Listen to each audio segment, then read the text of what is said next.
સુરતના હજીરા ટાપુ પર આગની ઘટનામાં પોલીસે ખુલાસો કર્યો છે. કેડિયા બેટ પર સૂકા ઘાસમાં કુદરતી આગ લાગી હોવાનું સામે આવ્યું છે.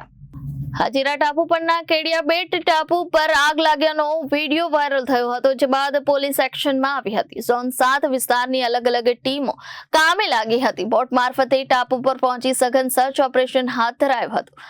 ત્યારે સૂકા ઘાસમાં ઉનાળાની ગરમીને કારણે આગ લાગી હતી. કુદરતી રીતે આગ લાગી હોવાનું પ્રાથમિક દ્રષ્ટિએ અનુમાન સામે આવ્યું છે. પોલીસ તપાસમાં ખુલાસો થયો છે. સર્ચ દરમિયાન ટાપુ પરથી કોઈ ગુનાહિત વસ્તુ કે શંકાસ્પદ પ્રવૃત્તિ મળી નથી. ત્યારે આ સમગ્ર વિસ્તારમાં પોલીસ દ્વારા તપાસ અને નિરીક્ષણ હાથ ધરવામાં આવ્યું છે. આગ લગી એ જગ્યા પર ચેકિંગ કરવામાં આવ્યું તો શું આગળ મરીન પોલીસ સ્ટેશનની પાસે એક કીડિયા ટાપુ કરીને જગ્યા છે, જેની ઉપર શનિવારે આગ લાગવાની એક ઘટના બનેલ હતી અને એના વિડીયો વાયરલ થયા હતા.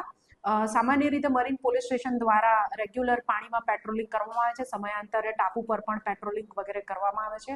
આ ઘટનાના સંદર્ભે આજરોજ પોલીસ ત્રણેય પોલીસ સ્ટેશનની ટીમ બનાવીને સદર જે ટાપુ છે એના પર પેટ્રોલિંગ વગેરે કરવામાં આવેલ હતું.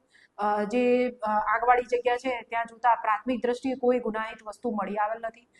ટાપુ ઉપર જે વચ્ચેનો ભાગ છે ત્યાં ઘણું વરસાદના સમયે ઘાસ ઊંચું ઉગી નીકળે છે અને અત્યારે ગરમીની સિઝન શરૂ થયેલ હોય, જે ઘાસ છે એ એકદમ સુકાયેલ ગયેલ લગભગ મળી આવેલ છે. એટલે આવા ઘાસની અંદર કોઈ અગમ્ય કારણોસર જો આગ લાગી તો એ શક્યતા છે કે આગ પ્રસરી હોય. બાકી પોલીસ દ્વારા જે ત્યાં કાર્યવાહી કરવામાં આવી, ત્યાં સર્ચ કરવામાં આવી, ત્યાં કોઈ એવી ગુનાહિત વસ્તુ હાલ મળી આવેલ નથી. મેમ, હાલ વિશેષ જાણકારીમાં આગ લાગવાનું કારણ શું સામે આવ્યું છે? આગ લાગવા માટેનું કોઈ પણ મટીરિયલ કે એવું કોઈ પણ વસ્તુ ત્યાંથી હાલ મળી આવેલ નથી.